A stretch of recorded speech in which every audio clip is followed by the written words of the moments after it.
He is the director of Gandhi Foundation in London, and Father George Madatti Parambil. He was the former principal of Saint Berkman's College, Changanacheri, Kerala, India, and he was also in Chicago and in this area for several years after his assignment in St. Berkman's College. And then we have Alessandra Jadari, a journalist and social communicator from South America, and Luis Padelli Mendes from Brazil. She is also a scholar, activist in Guatemala. And then we will hear a short message from Kashif Sheikh, the businessman working for, he owns a big company in Arab Pearls in Dubai. He will tell about the impact of coronavirus in Gulf countries and on business matters. Then Thomas Matthew, he will reflect on my fight with coronavirus in New York City, because he witnessed the death of hundreds of people, and he lives among them, and he will give a short reflection on corona impact. So I would like to invite Father Thomas Massar. Yes, you. Thank you, Father Kuriakos. We are grateful.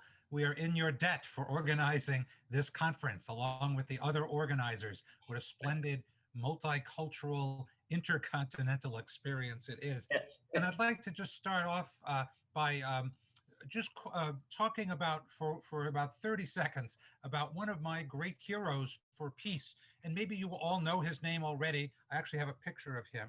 This is a picture of Oscar Romero. Just 2 years ago, Pope Francis sainted him, canonized him as a saint in the Roman Catholic Church. And he was a great spokesman for peace and died a martyr's death at the shot and assassinated while at the altar celebrating Mass. He also, like all of us, admired the great peace writings and advocacy of Mohandas Gandhi. And I'd just like to read one short prayer that he said. It's just about 5 lines of prayer of talking about peace, and especially what peace is not. So from Saint Oscar Romero, here is what we can say about peace. Peace is not the product of fear or terror. Peace is not the silence of cemeteries. Peace is not the silent result of violent oppression. Peace is the generous, tranquil contribution of all to the good of all. Peace is a dynamism, peace is generosity, it is right, and it is our duty. So, from that great proponent of peace, Oscar Romero, those words are very much in keeping with the inspiration of this conference, of course, Gandhi and his 150th anniversary of his birth. So without further ado, I would like to move, and I hope that Mark Hoda is here to offer his opening address, and then we will move through the 5 remaining speakers in the same order that Father Kuriakos just mentioned. So can we turn it now to Mark Hoda of the Gandhi Foundation in London. Please move to Father George Madatti Parambil, because Mark Hoda need a little more time. Please invite Father George Madatti Parambil. So Father George, can you speak to us? Yes, I'm very glad that you called out my name. Wonderful. I'm also thankful to Father Kuriakos for inviting me to take part in this discussion. And I would, give my reflections on academy and justice. The world is experiencing all kinds of turbulence and tremors every year. This year, we are passing through an unbelievable period of crisis and tragedy. More than 1 million people have lost their lives the last few months because of COVID. In this time of great loss of lives and suffering, our hearts have to turn to the creation of peace in our hearts and in our neighborhoods. At this time, when most of schools, colleges, and universities remain closed all over the world, the young are experiencing unbelievable crisis in their lives, their future becoming uncertain, and their hopes dashed to the ground. In spite of this dire situation, we have to devise ways of sustaining the richness of our lives through our educational institutions. Our institutions should continue to function as beacons of hope and peace and not as agents of destruction and dissension. I am reminded at this moment of the words of Pandit Jawaharlal Nehru, the architect of modern India, in his convocation address at Allahabad University in 1947, the year in which India attained freedom. Nehru says, a university stands for humanism, for tolerance, for reason, for progress, for the adventure of ideas, and for the search for truth. There should be freedom for expression and tolerance for the views of others in the hallowed halls of our educational institutions, which are engaged in the pursuit of truth. Without the presence of truth, there will be no peace. We would be experiencing fragmentation and confusion instead. Unexpressed feelings and thoughts become explosive and result in violent actions if they are not discussed in an atmosphere of dialogue and openness. As Gandhi has taught us, we have to speak the truth and live in Dharma. Satyam Vada, Dharmam Chara. Cardinal Newman also emphasizes the need to convey eternal values through our educational systems.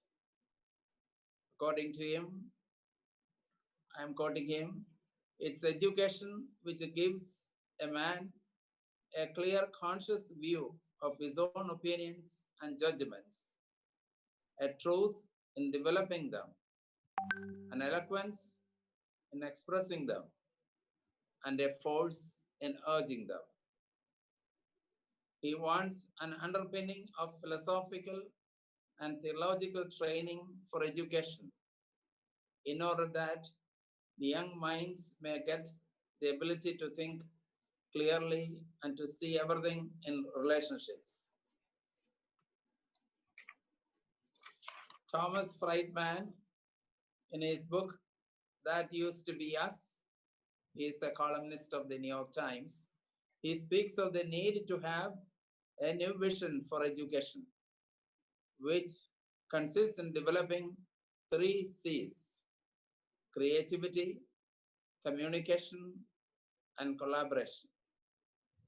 He sees collaboration and communication as necessary elements for the development of creativity. Our academic institutions should not forget the economically marginalized and the deprived. The poor in our society should be encouraged and motivated to join the mainstream and, and attain all that is possible within their reach.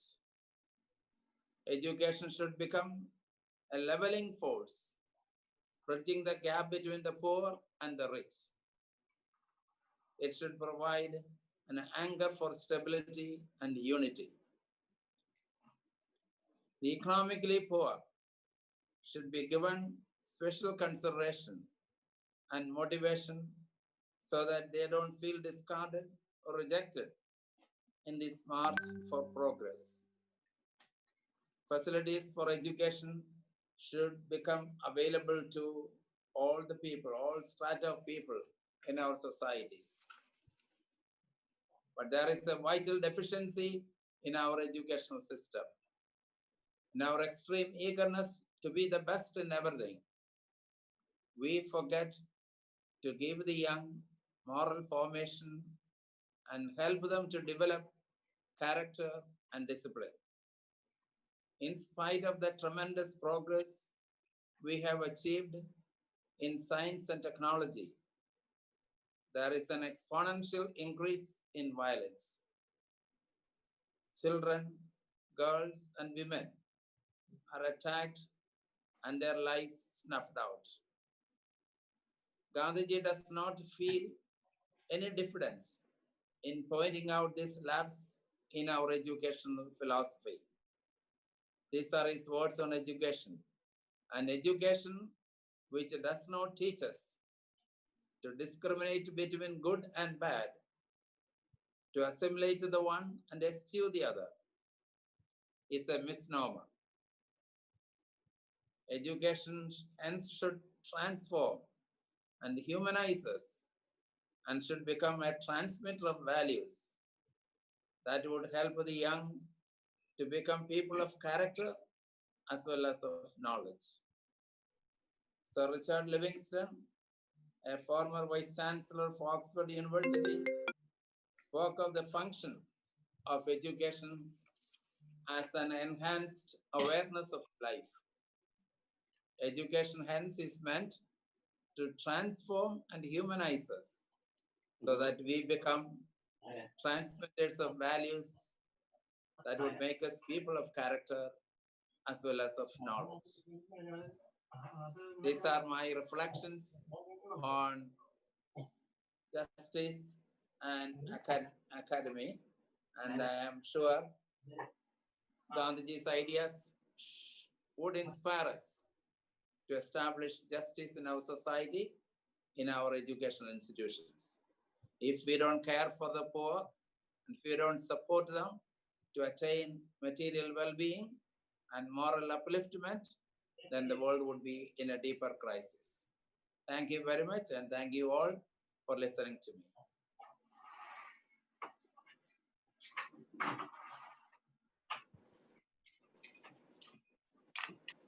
Hello. Yes, thank you very much, Father George. Now, Okay.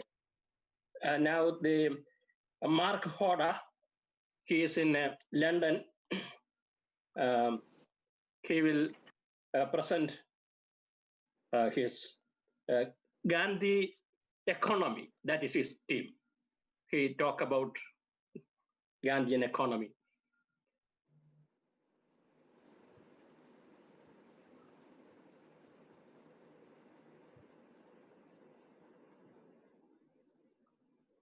He is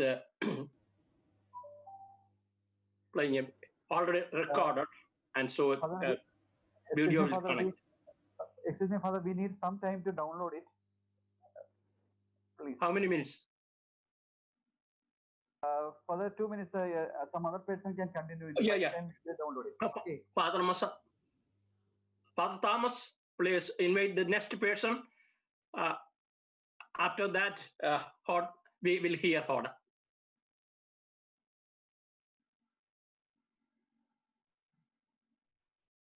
Alessandra Gaidaggi.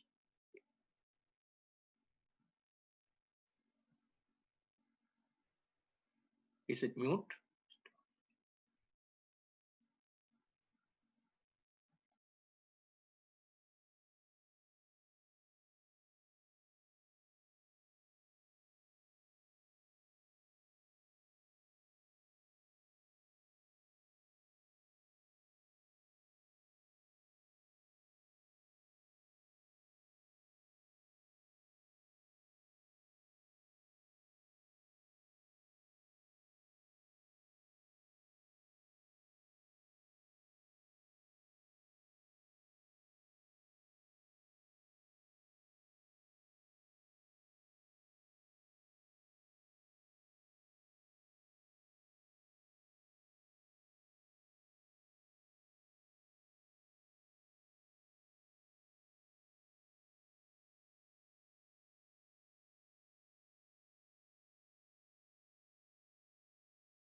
He is muted.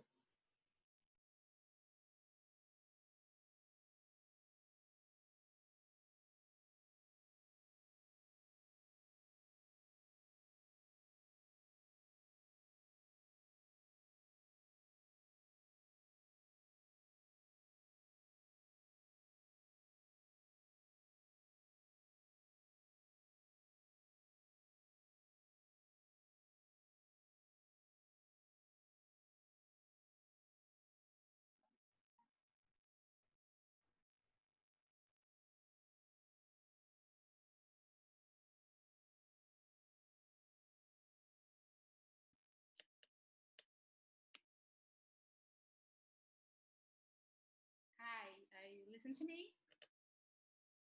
Sorry, I had some problems with the internet here, so I'm so sorry.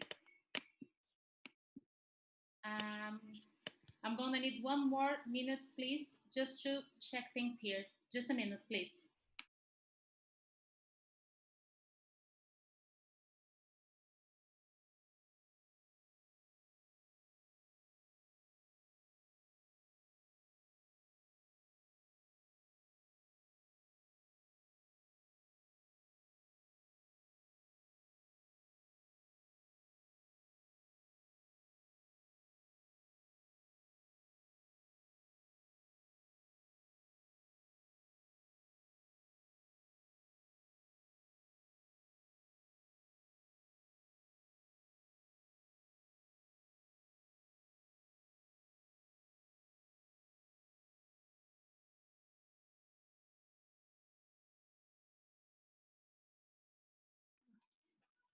Hi, sorry.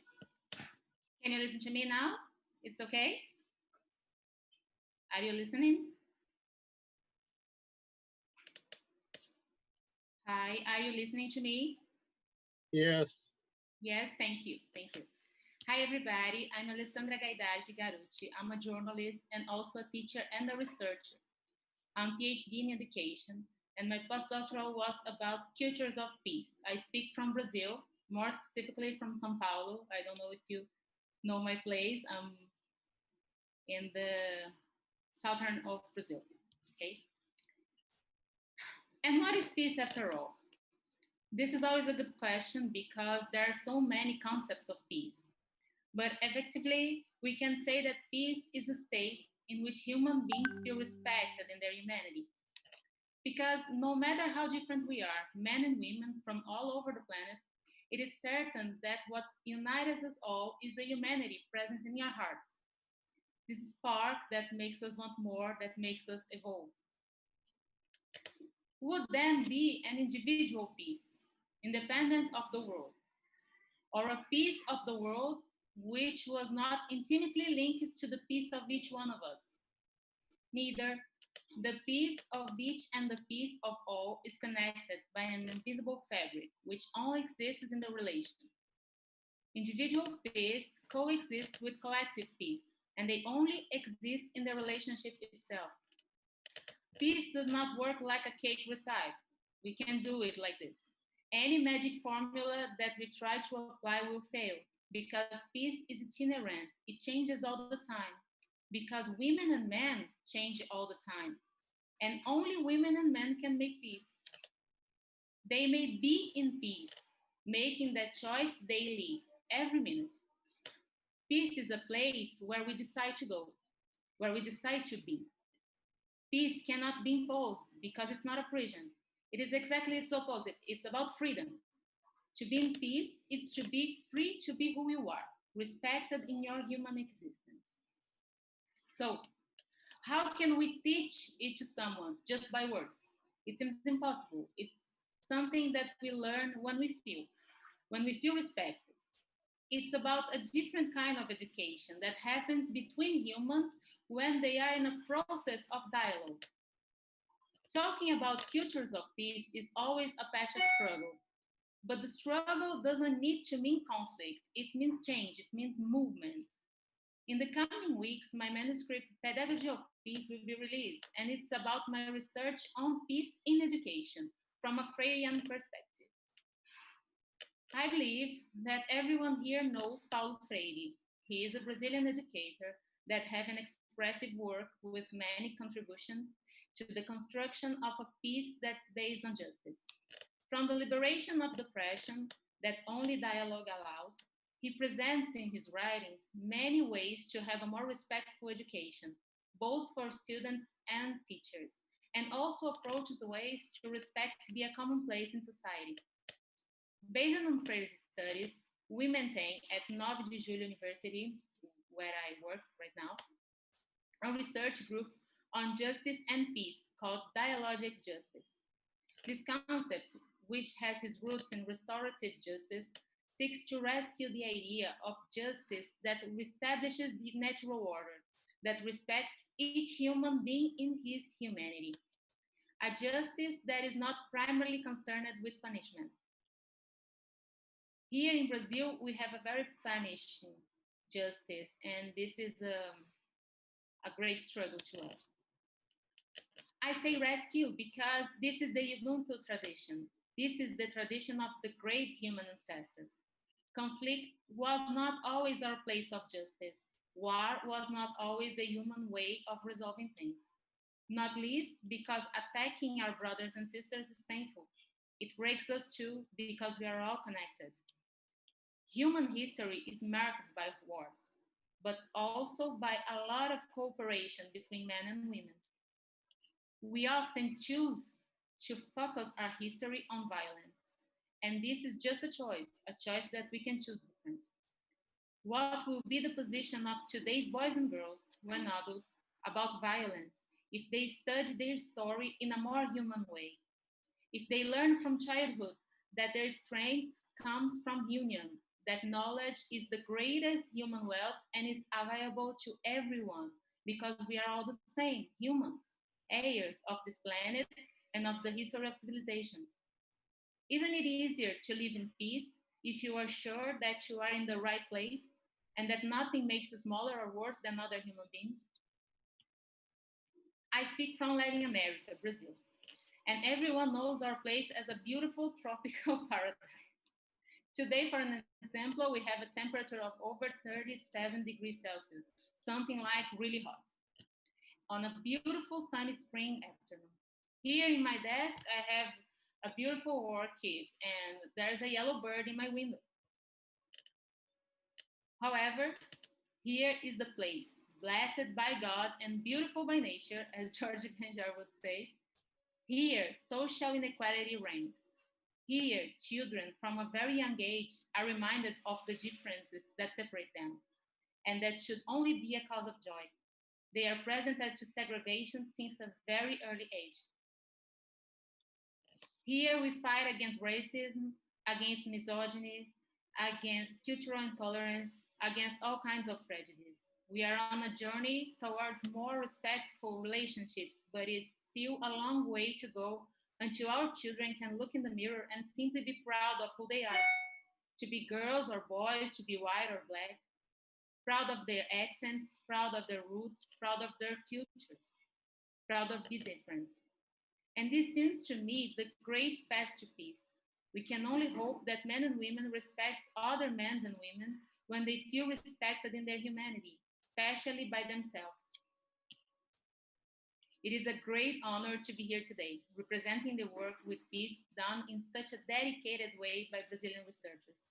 It is not easy to be a female scientist, especially a female and mother scientist around here. And I am very aware of my privileges.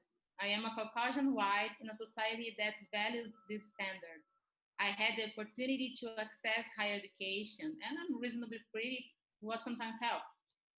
Still, it's a daily battle for respect in an academy where women still have little space, especially when they are dedicated to topics like peace, space that becomes even smaller when we choose to be mothers. When I decided to dedicate myself to studies on peace, many laughed at me.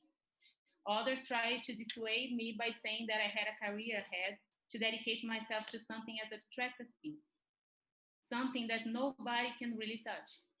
But that is my place, study peace and protect peace, justice, and the children. I am very grateful to those who've been by my side on this journey of understanding cultures of peace. I'm very thankful of all of you, to all of you because it's a daily struggle that we do fighting for peace. It's still a journey of few but brave ones. The truth is that talking about peace is such a sore spot because even thought there is a lot of talk about how to achieve peace, there are few who are actually willing to promote peace. Because promoting peace implies respect for the other, and above all, accepting and legitimizing that you are no better than absolutely nobody. Promoting peace is about promoting justice because peace and justice walk side by side.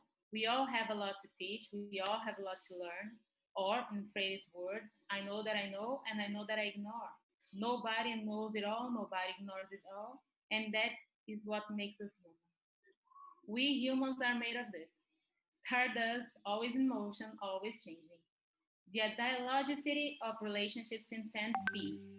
A peace that is a path that happens every day, every minute, in all the relationships we establish with other human beings.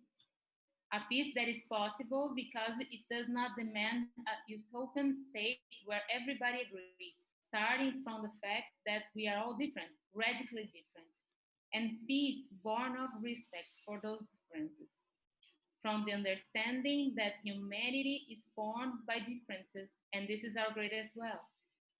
That is the seed of peace that happens every day, which can become part of our lives as something natural. Possible peace is the result of a change of thought structures, the understanding that we are all incomplete and unfinished, and we only reach our vocation to be human in exchange, in contact with another human being. Peace is not a place we can reach, it is a way of life we choose to follow every day. Thank you all for listening. Thank you.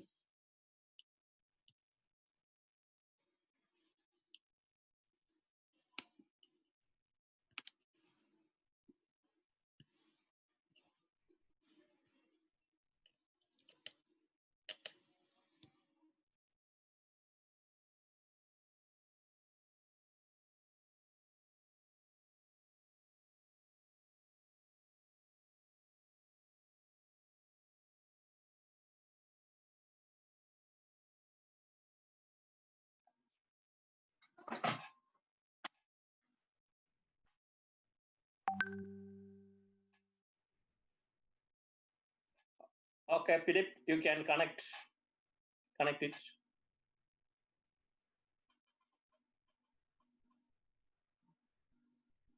Did you hear me? My announcement? Yeah.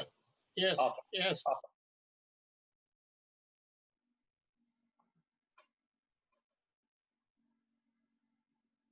Go ahead.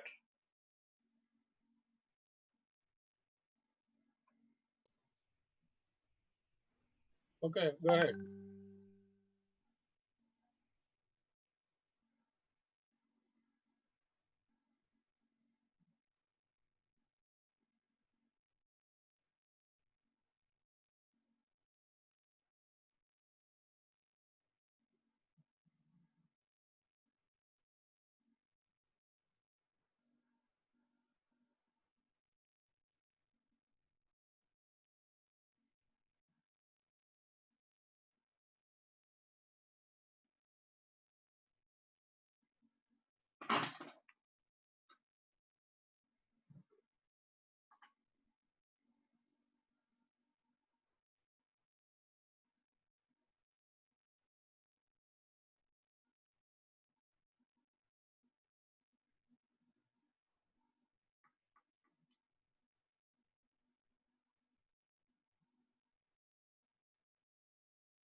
Birth of MK Gandhi, Mahatma Gandhi. I'm honoured to give the Gandhi Foundation Annual Lecture 2020. I spoke at a conference to commemorate the 150th anniversary of the birth of MK Gandhi, Mahatma Gandhi. I heard how Gandhi believed community was central to our development.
Please be patient as we attempt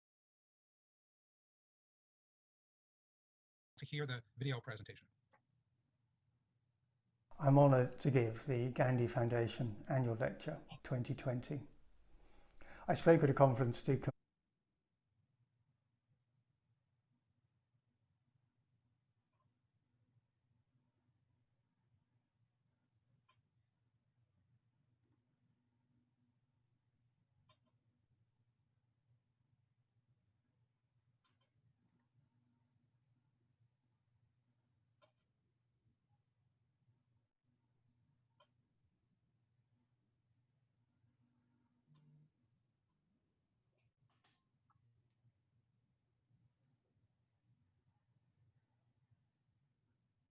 I'm honoured to give the Gandhi Foundation Annual Lecture 2020.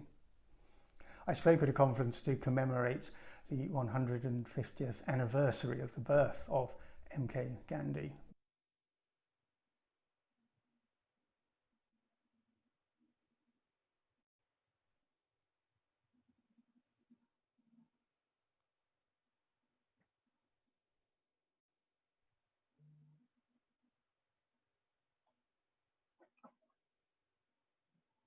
Mahatma Gandhi. I heard how Gandhi believed community was central to our development. In turn, I observed how many employee-owned companies make an express commitment to benefit their local communities. The trustees of the Gandhi Foundation encouraged me to look further at Gandhi's ideas and the synergy with employee ownership. I accepted this invitation, and since accepting it, this topic has moved centre stage. The COVID-19 pandemic has put wider corporate purpose into the spotlight. The unprecedented interruption to normal business has shown how companies are much more than profit-making vehicles. Even businesses under financial stress have found the resources to look after their employees. They've also shown they are pillars of their communities, providing vital goods and services and enabling employees to help their communities in numerous ways. Fast-learned new ways of working may even have provided ways to tackle environmental problems. How can we take the best of this behaviour and ensure companies behave like this all the time? I will explain how the employee ownership business model, and in particular the employee ownership trust or EOT controlled company, could provide the ideal model for good corporate citizenship and provide a solution to problems that have vexed policymakers even before the COVID-19 pandemic. I will explore how Gandhi's thought and life, and in particular his theory of trusteeship, encourages us to change how we define employee ownership so it better meets the needs of society and the environment. Call it employee ownership with added Gandhian purpose. Mahatma Gandhi died over 70 years ago. It's remarkable how experiences in his life remain relevant today. He launched a campaign to improve the lives of Indians in the Transvaal and the Orange Free State after experiencing racial discrimination there. He pioneered, on a return voyage to South Africa, he was kept in quarantine because there was plague in Bombay when he set sail. Gandhi had other experiences of the plague, while pneumonic plague broke out near Johannesburg, he and his clerks nursed terminally ill Indian mine workers in a building they had commandeered. He was involved in moving an Indian township's tenants to a campsite so their township could be burned to the ground to rid it of plague. Gandhi convinced his bank manager to accept the township's savings usually kept in cash. the unearthed savings had to be disinfected before the bank clerks handled the money. Racism and contagion, how topical these experiences are today. One thing we learn from these experiences is how practical Gandhi could be in solving problems. This is something which is part of Gandhi's theory of trusteeship. Gandhi's insights on trusteeship can provide us with encouragement, dare I say enlightenment, as we consider the future of the corporation, and in particular the employee-owned corporation in these difficult economic times, times in which pre-existing fragilities have been exacerbated by the COVID-19 pandemic. Gandhi was critical of capitalism, as he was of communism. He isn't the obvious starting point for providing a better way to run a trading company. However, those familiar with employee ownership, and especially the Employee Ownership Trust, will, I hope, share my interest in what we can learn from Mahatma Gandhi and his theory of trusteeship. I've mentioned how practical Gandhi could be. It is accepted that his theory of trusteeship was never fully formed, and in particular he hadn't formulated clear ideas about its practical application. So trusteeship is very much a theory. As Lord Parekh explains in his study of Gandhi's political philosophy, Gandhi's theory of trusteeship is an economic extension of his philosophical concept of man as a trustee of all he had. As Gandhi imagined it, every industrialist was to look upon his industry not as his property, but as a social trust. Gandhi wrote that the capitalist is to regard himself as a trustee for those on whom he depends for the making, the retention and the increase of his capital. As to the wealthy, each wealthy person must know that all that wealth does not belong to me. What belongs to me is the right to an honourable livelihood, no better than millions of others. The rest of my wealth belongs to my community and must be used for the welfare of the community. Although it was primarily entrepreneurs to uphold trusteeship, workers too had responsibilities. Gandhi said to workers, "Each of you should consider himself to be trustee for the welfare of the rest of your fellow labourers, and that you should treat the business of your employers as if it were your own business, and give it your honest and undivided attention." Certain key issues recur when trying to define what is needed from corporations. To what extent should corporate purpose be integral to how a business operates? If it is integral, how should it rank compared to serving shareholders' interests? And to what extent should achieving a wider corporate purpose be mandatory? And just as importantly, having identified what change is needed, how in practice do you achieve substantive positive change? How does my proposed new definition of employee ownership fit in with these key issues? I see wider corporate purpose as integral to how a business operates. I'm not talking just about worthwhile activities such as ad hoc charitable giving that are add-ons to doing business. And obviously I don't mean using CSR as a means of maximising profit. My main point is that employee-owned companies need to make changes in how they operate their businesses so as to impact positively on society and environment. This means going beyond compliance with the letter of the relevant ESG laws and innovating to help avoid, mitigate and indeed solve societal and environmental problems. If the 1979 Conference on Trusteeship was reconvened today, Possibly the Employee Ownership Trust with added Gandhian purpose would be recognised as a model of responsibility, a model of responsible business that can serve for all. Why is this new definition of employee ownership such a good fit for the employee ownership sector? Employee-owned companies are most of the way there already. They already take care of their workforce and deliver great customer service. Many are also already taking care of society and the environment.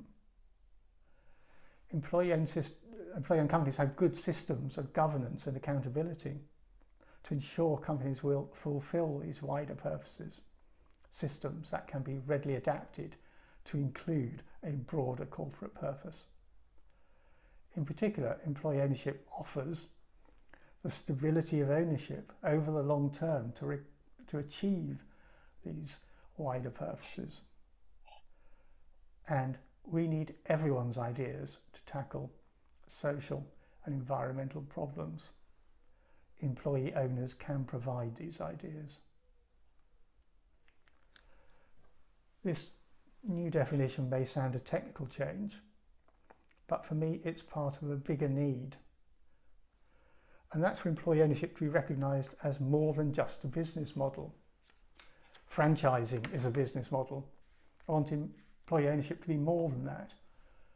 What I would eventually like is that employee ownership is an ism, a distinctive belief system that is synonymous with good corporate citizenship. I would like people to be able to say, I believe in employee ownership. And who's encouraged me to think like this? M.K. Gandhi. Gandhi said of his theory of trusteeship that it is no makeshift, certainly no camouflage. I am confident that it will survive all other theories. It has the sanction of philosophy and religion behind it.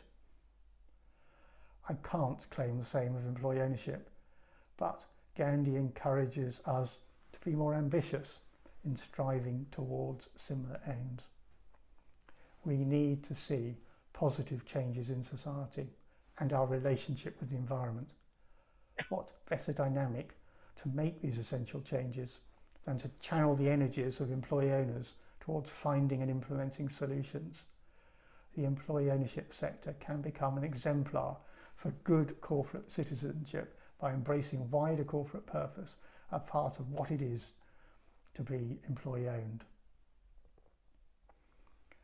In summary, I would like to see every employee owned company making an overall positive contribution to society and the environment as part of promoting the success of the company, and to make this commitment in the strongest possible terms appropriate to their business. This will be a step on the way to a new definition of employee ownership, one that is synonymous with good corporate citizenship. This would send a strong message to other businesses. They also need to adopt wider corporate purposes. Thank you again to the trustees of the Gandhi Foundation for inviting me back and for giving me this opportunity to explain how employee ownership can be redefined with added Gandhian purpose. Thank you. Thank you. Thank you.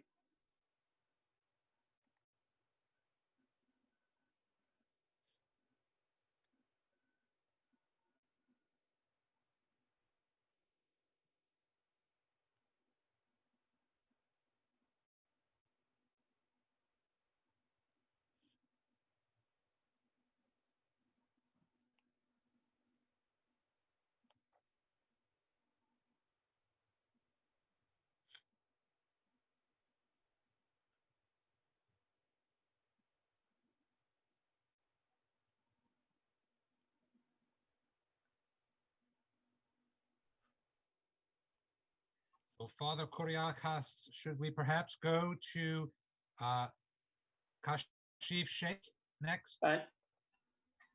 No, Luis Padilla. Luis Padilla, is she here?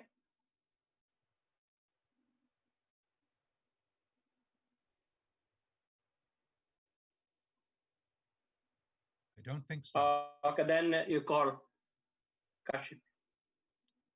So we now call for the talk of Mr. Kashif Sheikh Yes. from Arab Pearls in In Dubai. Dubai, Okay, yes. go right ahead, sir. So, thank you once again for organizing this entire event, Professor Kuriakos, Father Kuriakos, Father Thomas, and of course, Professor George in India.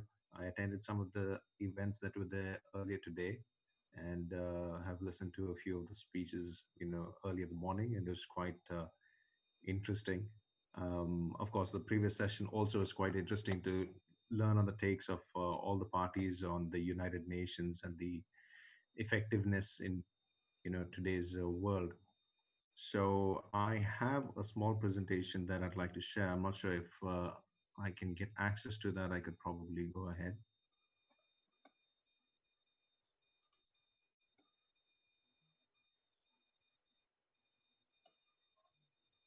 The screen sharing is disabled, so if that's allowed, then I can probably share the presentation for everyone to see.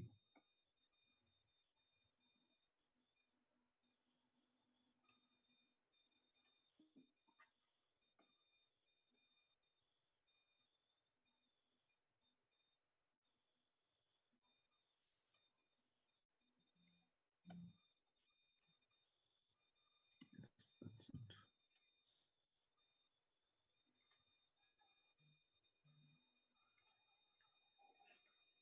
So this is moving a slightly on a different path, or maybe even closer to the video that was just shown to us today. The economic impact of coronavirus in this region and probably globally. I'm sure everyone has their own take on the matter. At the moment, I think I'm just going to keep it quite brief because no matter how much time we spend on it, it's not going to do much justice. But I'd like to quickly go over a few basic aspects, which is obviously that businesses have been impacted globally. And of course, we've already seen that there's recession that has hit all the economies globally. You have the G7 that have been impacted quite significantly, besides all the developing countries as well. But there is a take that there could be a second global economic recession around the bend as well.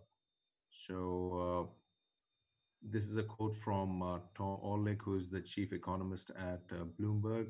Chances of worst case scenario with all major economies suffering a significant shock arising by the day. This was earlier in the year, and it was about the first recession, of course. Now, going ahead, I'd just like to cover that, of course, if you're talking about recession and depression, you have it affecting all the countries, but the G7 have been significantly in terms of the drop in the GDP. When you're talking about China, on the other hand, because they were one of the first to implement the shutdown or the lockdowns, they also were one of the first or the first to remove the lockdowns. And so they have a sort of recovery at this moment, but it's probably temporary till they have another wave or something else of the sort comes through. And then what we see in a lot of reviews and articles is that probably there's going to be not a V-shaped recovery, but going to be a jagged, uh, uneven recovery that's going to take a few years. And of course, when you're talking more on a localized level for small businesses or even large businesses, um, we have initially when we were functioning over here, because everybody thought it was in China, and we kind of had a tendency to look at it as something far away. But then when the countries over here reacted quite quickly in Saudi and the UAE, and they initially put in the lockdowns. There was obviously a lot of fear because the clarity was not there as to what exactly this was. And a lot of businesses like restaurants and so on and so forth came to a grinding halt. Um, in fact, if you look at the sectors over here, the kind of portfolio of the people that you have over here, um, a lot of them are, in fact, from neighboring countries or from Southeast Asia, a lot of migrant workers from India, Pakistan, and Bangladesh, Philippines. So when businesses were affected here and people suddenly had their salaries stopped or reduced, the remittance that goes back to these their home countries was reduced, and it started having an impact immediately on the countries back where they're from.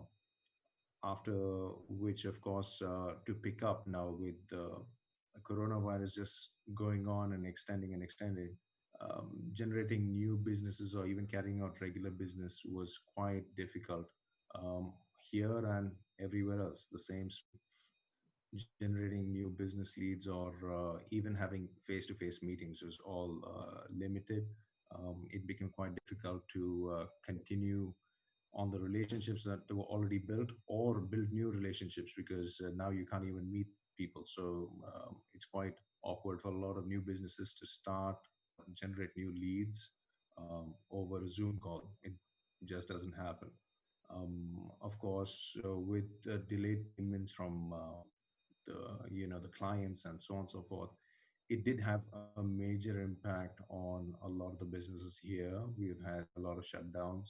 Large listed companies have also been recently announced as liquidating, large construction companies that have even been involved with the building the Burj Khalifa, for example.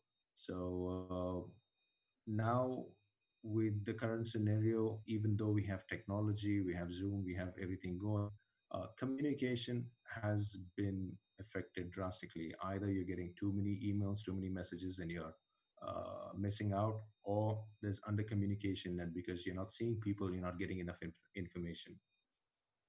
These are just some obvious facts which I think have had to take place. Businesses that have had to survive have had to pivot. So a lot of distilleries have gone into making sanitizers, a lot of clothing companies into making masks. Hotel owners had to start offering up their rooms for hospitals, and the government also, took over some of them for using it as quarantine centers. And of course, there was initial FMCG, panic buying, but then there was a lot of reassurance over here as to the availability of all the supplies and the food. And so, right now, also, you could see that um, a lot of the people are not stockpiling over here, at least. Um, this, of course, if you see on a global scale, also, it wasn't just people stockpiling, it was about countries as well. Countries like Kazakhstan, for example, was blocking exports of wheat, and there were various other countries that did took similar measures. If we go forward, we'll understand how this started impacting how the country started looking at these issues with regard to the supply chains, and how this plays out with regard to even Gandhian principles of Swadeshi. So one other problem was, of course, with the limited access and people limited to their homes, less money was being spent outside. Of course, e-commerce picked up, but generally there's a tendency for people to save rather than splurge in these kind of environments. And businesses, of course, were affected, and they started, you know, measures from the government for fiscal stimuli, which was everywhere. All the governments started pumping out money. And the other portion about uh, exports that were limited or halted. Now, as I mentioned, a lot of this country and a lot of the neighboring countries as well in the Middle East are quite heavily dependent on imports for the FMCG or the food sector. And so there was a national push, let's say, on self-reliance and self-sufficiency. There's now talk about vertical farms. So coming back to the first point about the fiscal stimulus, um, this is from the Eurasia Group, and it was an article that was published, I think, recently. And it's quite clear that it's not going to be so easy to get out of where we are right now, because a lot of governments are using the fiscal stimuli uh, based on sovereign debt. And what would happen is, eventually, if this continues with COVID-19 affecting the economy and recovery slow, there are governments that are going to have difficulty paying up those debts, and it's likely that there would be a second recession as well. Of course, coming back to the other point that I made about disruption of global supply chains, there are nationalist movements now to be self-reliant, to have more localized production, and this is somewhat similar to, of course, the Swadeshi movement, which is the Gandhian way of manufacturing locally. But in India, of course, it was focused on villages and the village industries. Over here, however, in the UAE, if you see, they've been quite proactive in applying and imbibing a lot of Gandhian principles. They also have a ministry of tolerance in this part of the world, which is quite unique for countries to announce. They don't usually have a ministry that's based on tolerance or looking out for tolerance. Of course, given that they've set up such an initiative or such a ministry, they have gone ahead to try building on relationships. This is obviously seen over the past few months and even the past few years.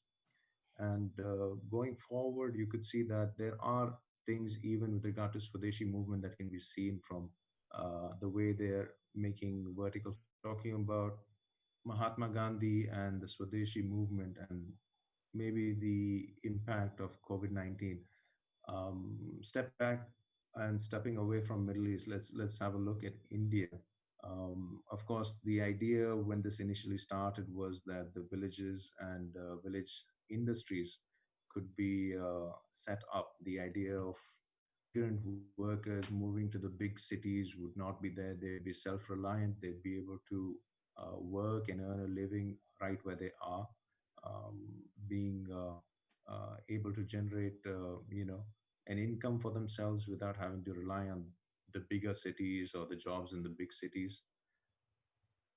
If you look at what happened in the past few months, once COVID-19 hit India as well, and they had a lockdown, a lot of the migrant workers from other states or from northern states who were working in southern states and so on and so forth, uh, they were suddenly overnight shut down and locked out, and they were homeless. They had no jobs. Even the amounts that had to be settled for them, they had no cash in hand, no transport back home. All the train, buses, everything was stopped.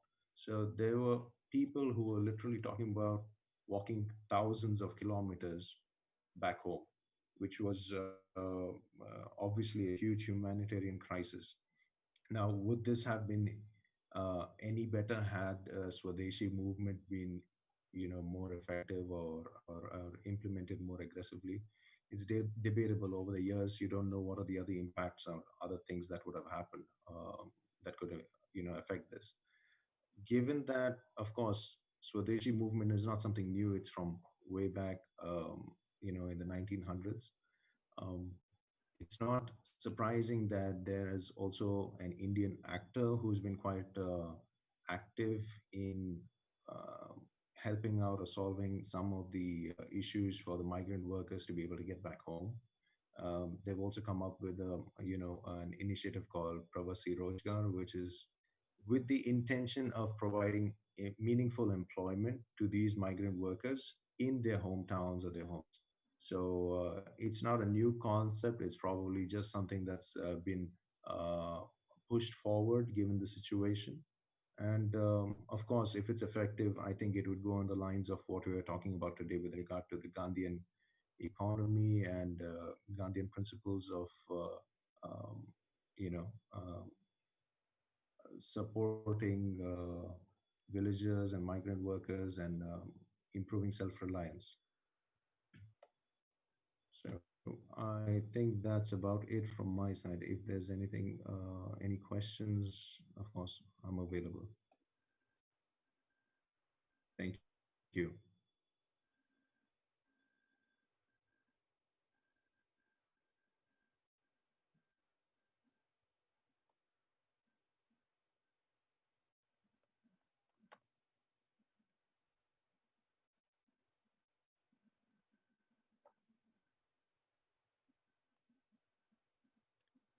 Thank Thank you for that fine presentation.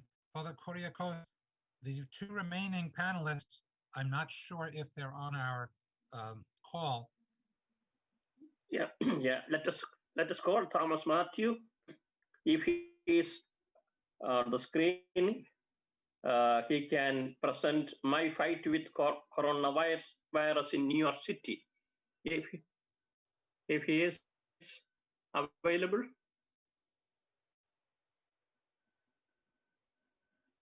No. Then one more person, Luis Empadilla. He is here.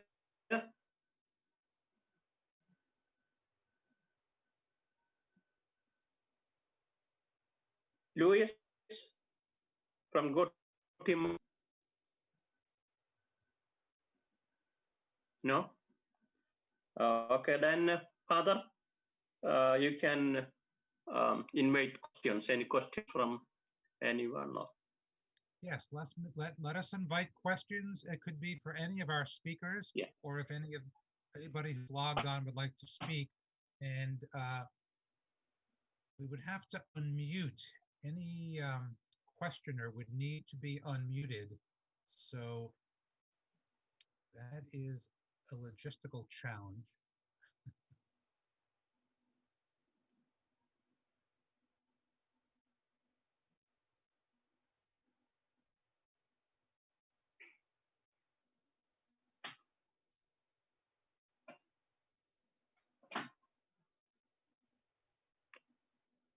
If you would like to speak, perhaps indicate that by sending a chat message to everyone, and the organizer, it's under the international word there, International Peace Conference is what appears in the box.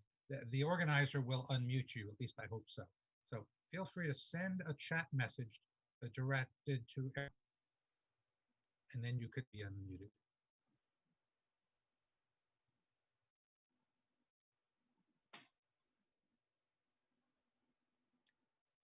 So I see a message asking whether from Marianne Farina, whether Alessandra can tell us a little bit more about her manuscript, and maybe we could access it. So would the organizer unmute Alessandra? I see her there, very attentive. Give her a chance to talk about her manuscript. Thank you for that question, Marianne Farina in Berkeley.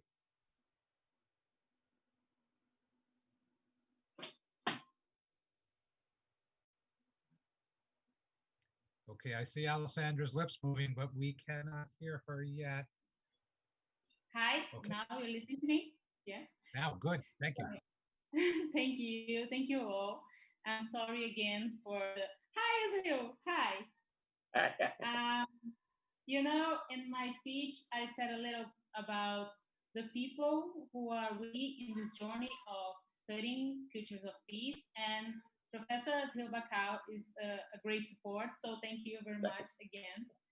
And thank you all. I think it's a work that we do together and only together. There's no other way of studying peace if not like this.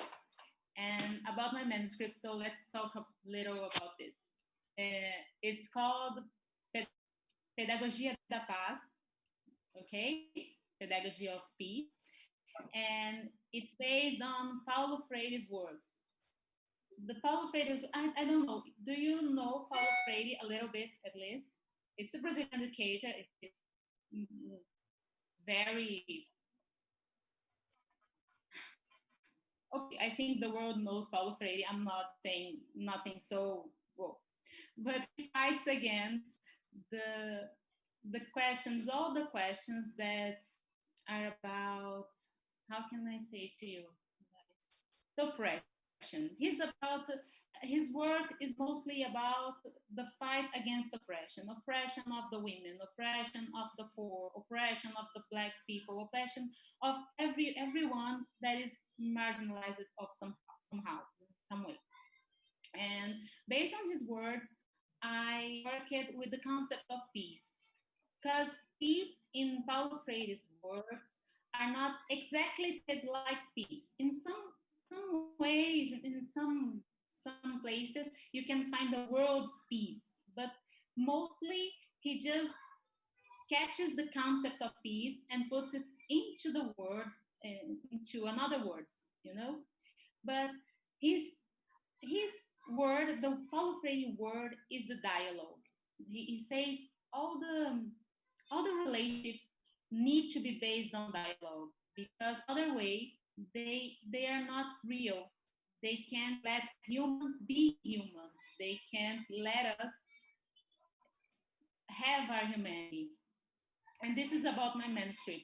There are several uh, several places in Paulo Freire's work where he talks about peace in many ways, and I try to pick some of those and organize them in a pedagogy, so we can say that it's a book about how we can do peace in school, but not a piece that we can teach, not a piece that I, as a teacher, can talk to my students and say, oh, now you sit down there and I will say to you what is peace. It's a piece that we can just feel. It's a piece that I can just teach if I feel it, if I'm inside of it, if I am in relation. Because in Freire's documents and words and speaks, you know, he always talk about a peace state, but he not always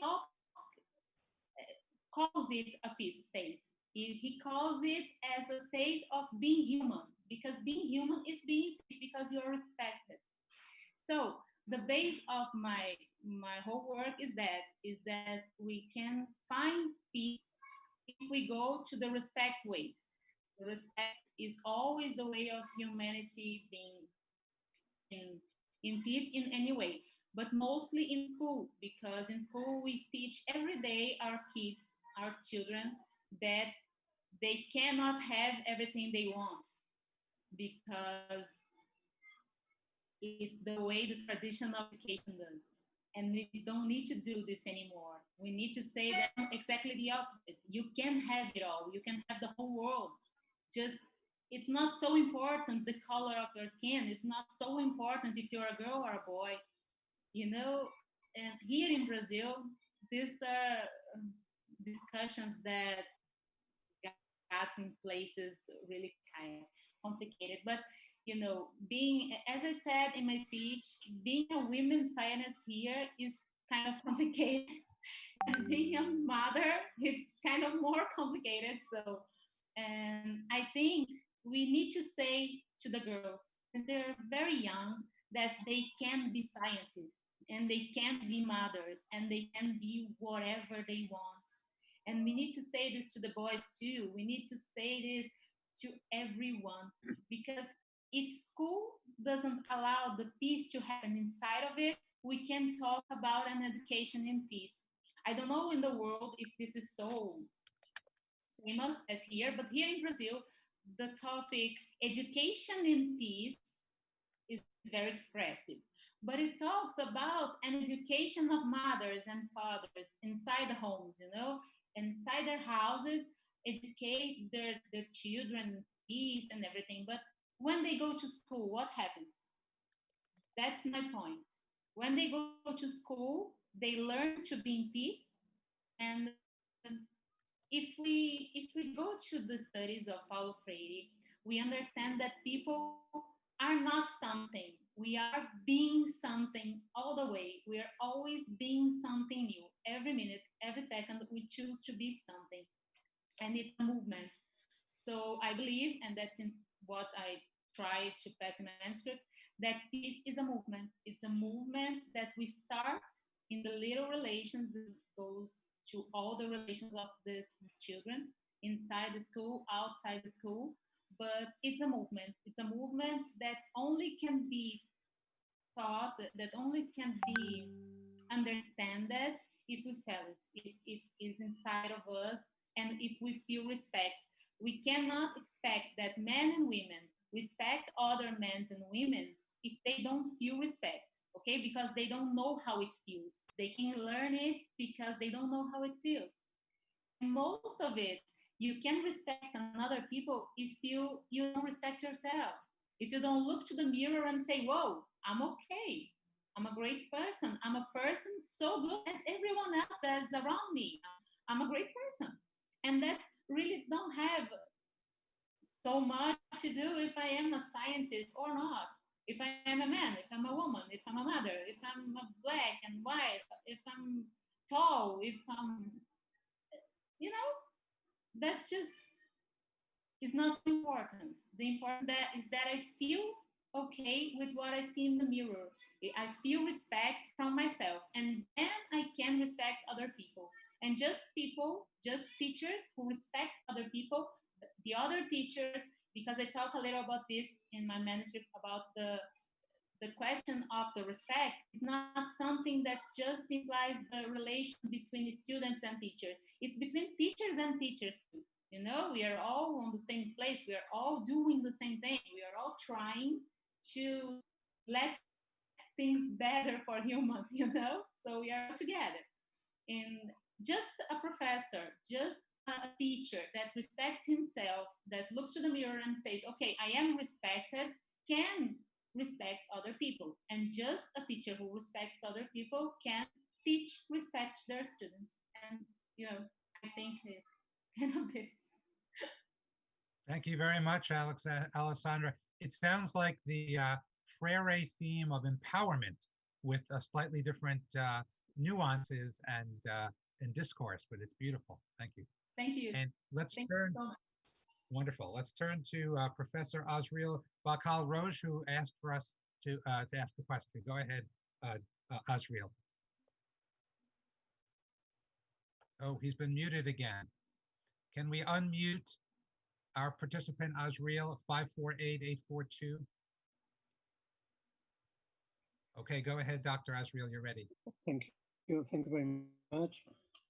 Muito obrigado, Alessandra.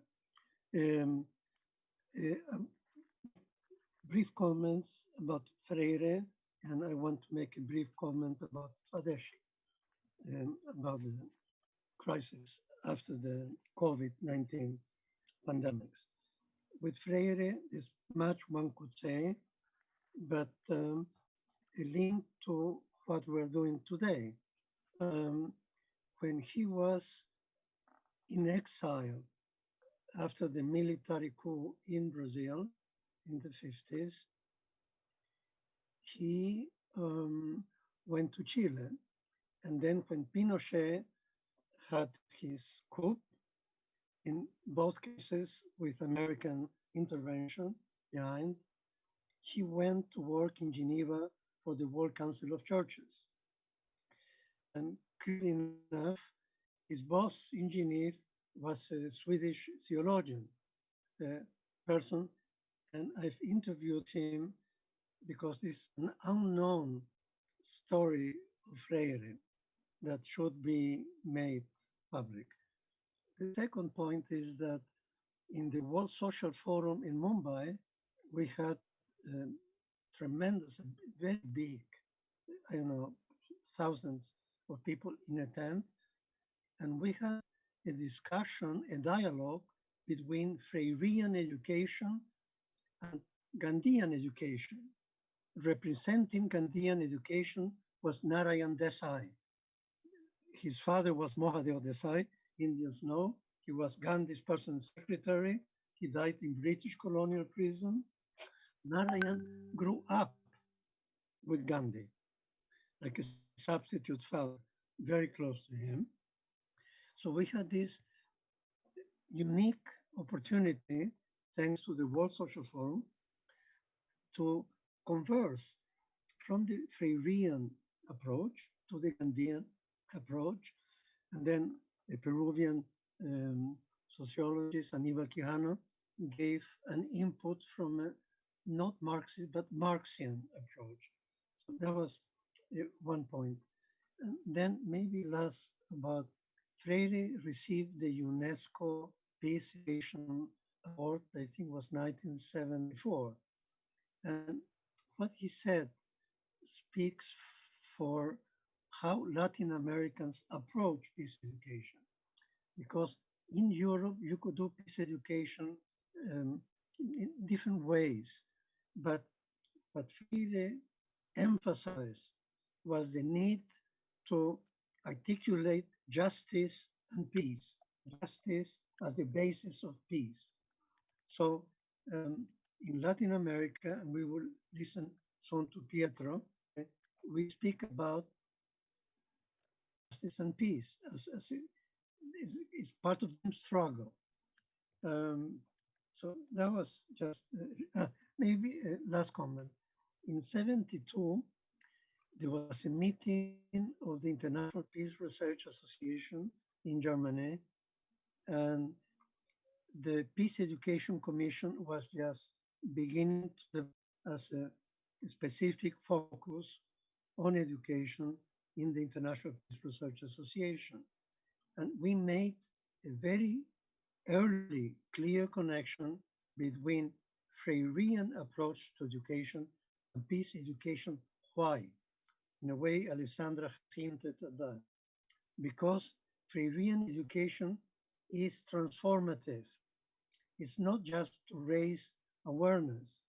It transforms awareness in what he called cultural action. And cultural action is the kind of intellectual, not academic, attempt to redefine reality in order to transform.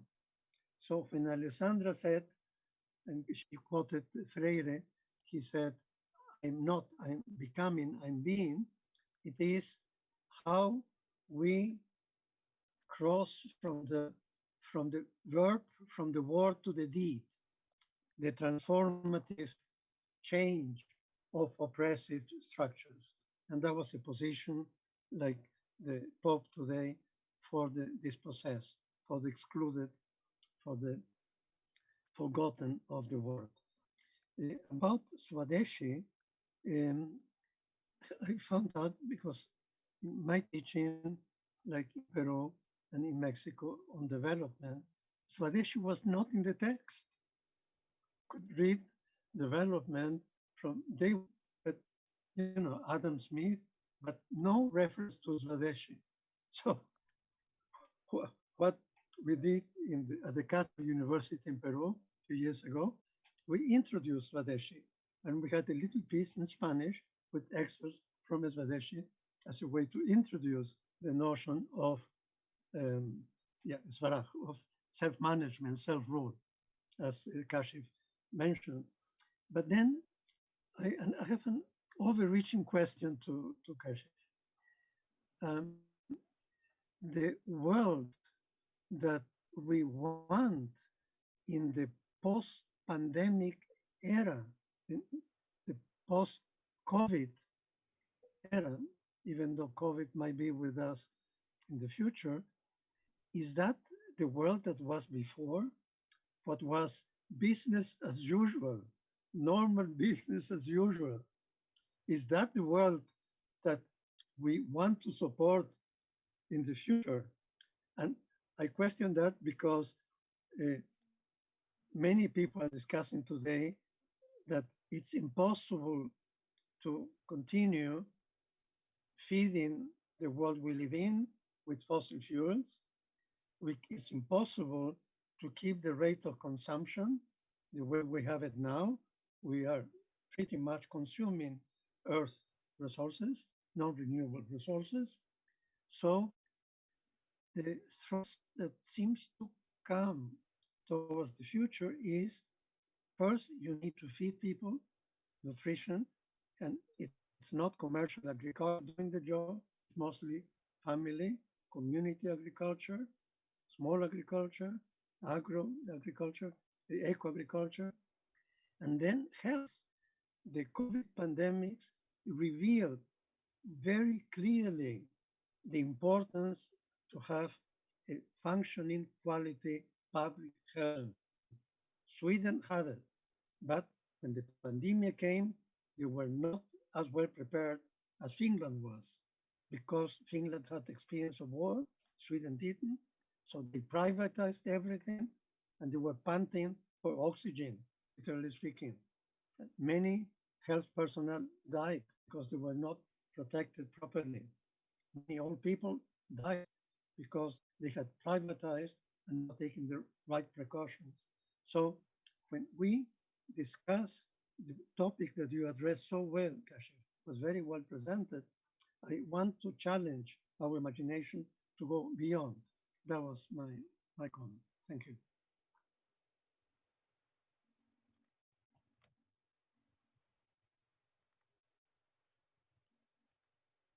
Thank you very much, Azriel.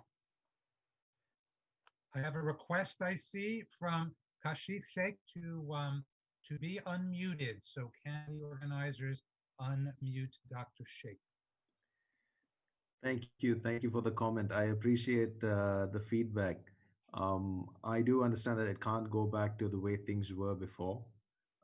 Absolutely, things are changing. A lot of governments realize this.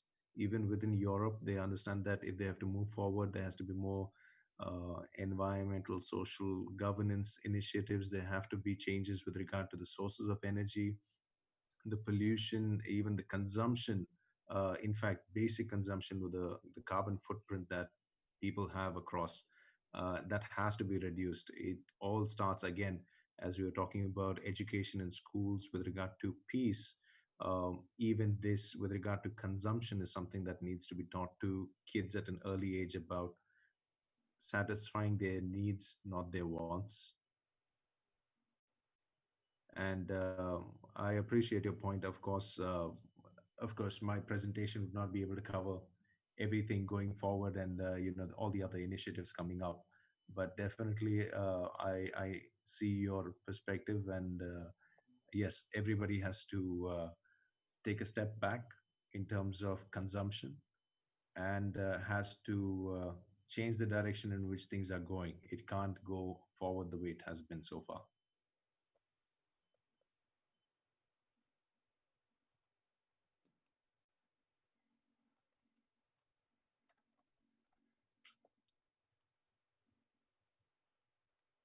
Are there any other requests? We're approaching the end of our time, but a few more minutes perhaps. So Marianne Farina has once again requested to speak, and if she would be unmuted by our organizers, we'd be very grateful.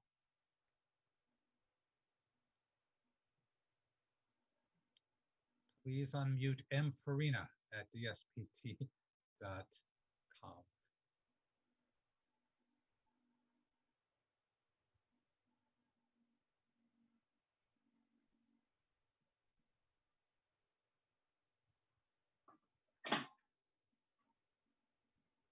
We're waiting for the unmuting process to work for Marianne Farina, M. Farina. Thank you. Thank you, Father Tom. Thank you, everyone. Great conference thus far. Father Karakosoya, thank you so much for organizing this. One of the points I'd like to make actually draws from Kashif Sheikh, and that is this idea of consumerism. I'm thinking, Father Tom, of that great book that John Kavanaugh wrote, From the Christian Perspective, Following Christ in the Consumer Society. Though it is from the Christian perspective, one of the things that he brings up, this is a book he wrote in the 1970s, and it continued to be reprinted. I think it's got 14 reprints and updates. But what he was getting after is something we also see in Paulo Freire, this idea of consciousness, conscientization. Capitalism molds us in a certain way. We begin to see our reality as subject to object, not subject to subject. So how do we understand the kind of trusteeship that we're talking about it with Gandhi and with other strategies that we look at that are very important for us today, critical for us today? We do have to change the vision. We have to understand the other person as person, and we have to see knowledge, our way of being in the world. We have to develop a habitus, a way of being in the world that sees the other in their integrity, their personhood, and sees everything we do as engaging that with great respect and integrity. So following Christ in the consumer society for the Christian perspective tags that and recognizes how in every sphere of our life, the promotion of capitalism has created this us versus them, a binary that is subject object rather than something that is mutual. So transformation means to move from the binary to the mutual. And I think that that's really the challenge for us in terms of justice and peace. Thank you so much.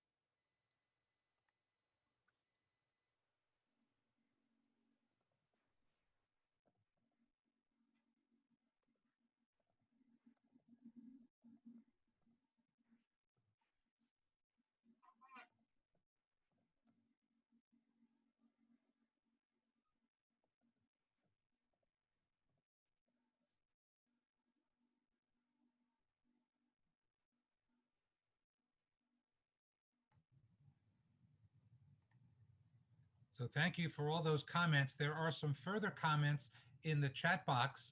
I have enjoyed them. I won't put anybody on the spot to force you to say them, but the one from Kaya Krishmaka is very good. I appreciated that reflection on the development process, the raising of children, the way that they are socialized.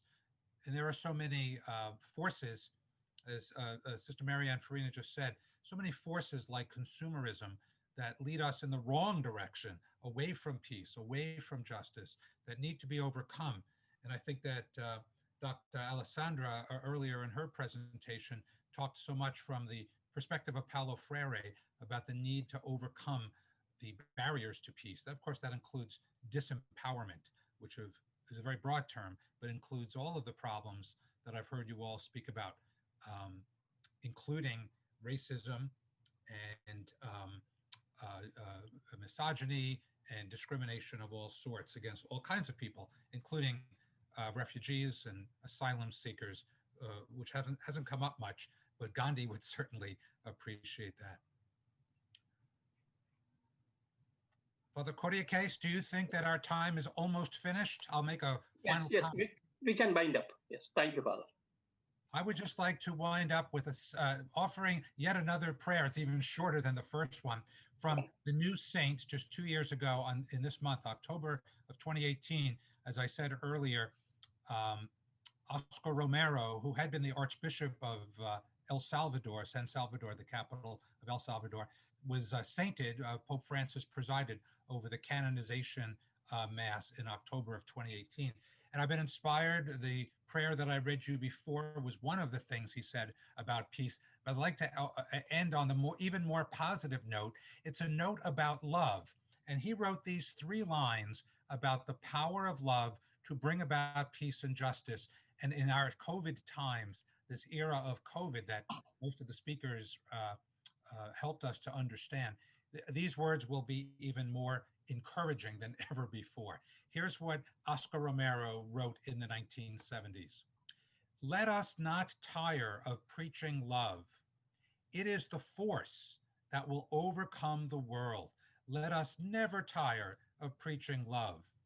Though we see that waves of violence succeed in drowning the fire of Christian love, love must win out. It is the only thing that can. So some more wise words from Saint Oscar Romero, a great prophet of peace and justice, and someone who, like all of us here today, admires the contribution of Mohandas Gandhi. So thank you very much, Father Kyriakos. What do you recommend next? There'll be a break, of course. Yeah, we have a break for 20 minutes. And the next panel will be moderated by Sister Marianne Farina from Berkeley. And it will be I will take care of it. Good. Because I have to mix up so many things, so I will take care of it. I hope she will be with us. Okay, well, bye for me. Thank you. Oh, thank you.